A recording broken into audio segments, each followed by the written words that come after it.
Some collectors are attracted to certain items because they're rare, they're valuable, or they look cool. But inside this building is someone who is passionate to collect not just because of its cool factor, but also his passion to learn more about each items.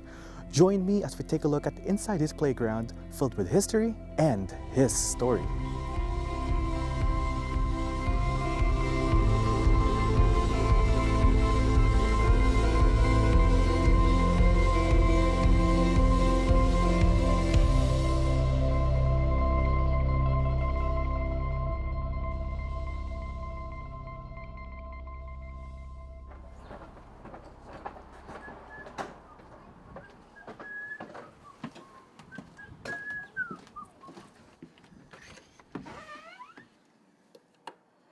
Gerald Miller, age 62, was born in a small village of Mancota located in southern Saskatchewan and lived in a country life as a kid.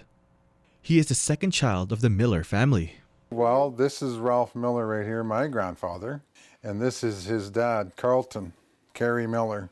By the age of 9, he started his collection, and 4 years later, he started his own museum using his old grandparents' shed. Well, going back in the day, I guess it's where I lived, in southern Saskatchewan, right?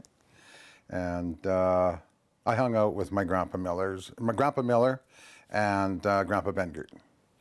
And they were the pioneers of that area, a little community called Mancota, Saskatchewan. And it's about, Mancota is approximately 30 miles from the Montana border. Where we lived on the ranch and the farm, we were approximately 15 miles from the Montana border.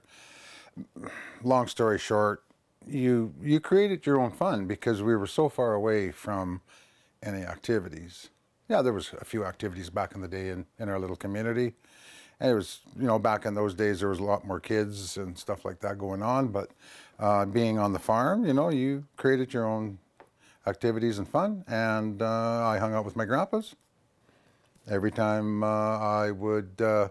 they'd come and see me or I'd go see them, they would hand me their stuff. And I think it was probably the grandmothers that were telling them, geez, maybe you should give some of that stuff away.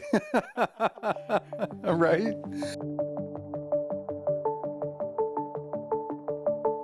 While some collectors have a specific item that they want to obtain, Miller seems to have an obsession in getting rare and vintage items such as cameras, old meat grinders, and even some old Sears and Roebuck catalogs. He told us what was his first collection that led him to be who he is right now. I would have to think the fruit jars, the sealer jars over there. And I do believe the first one came out of south of our place on our land. There was a lot of home quarters. If you look in the antique catalog where they have the prices and that, it's surprising what kind of money you can get for some of this stuff. Like, it's pricey. This might even be this is a jewel, yeah. From a small collection of jars, turned into a studio that became his own tiny museum that is the home of thousands of collections. He is an avid fan of historical artifacts from different timeline. Of course, someone's passion can also be a little too overwhelming for some people, especially his wife.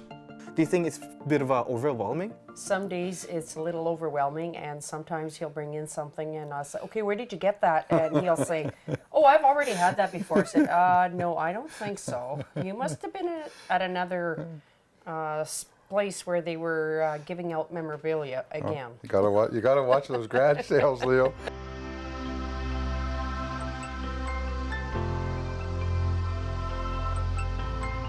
Miller doesn't have any degree or diploma in history to learn more about his collections, from tools made out of rocks to old school medicine bottles. He did not graduate in engineering or architecture to build his own studio, and he did not have any educational background to teach people about the history of each item in his collection. All he has is his will and passion. Miller had his items in the mall for almost 5 months and is now currently looking for a new place to showcase his collection. And despite the challenges, he is still determined to find new venue and new ways to showcase it.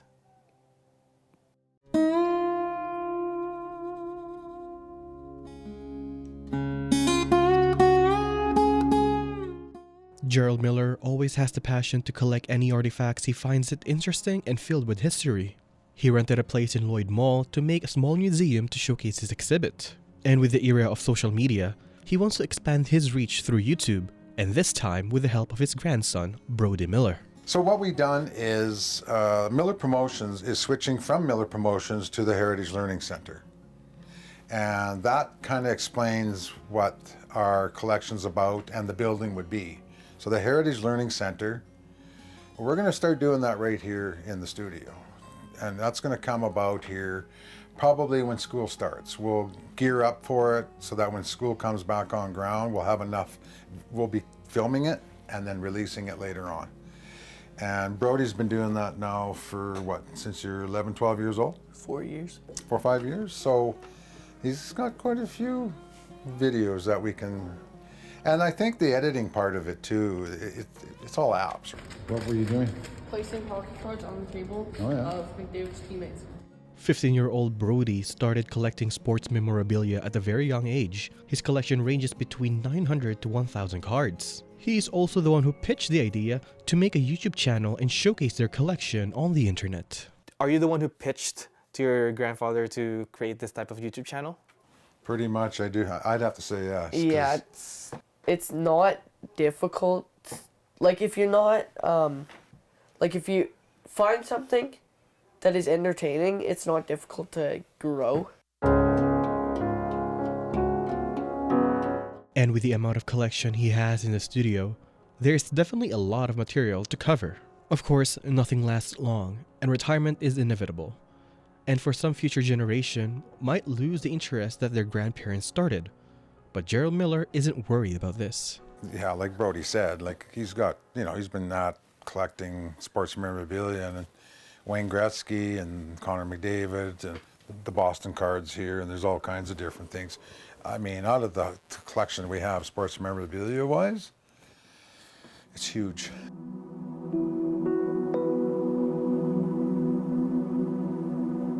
Even though they currently don't have permanent place to showcase their exhibits, Gerald Miller is determined to share his collection because of his passion to educate people about history motivates him.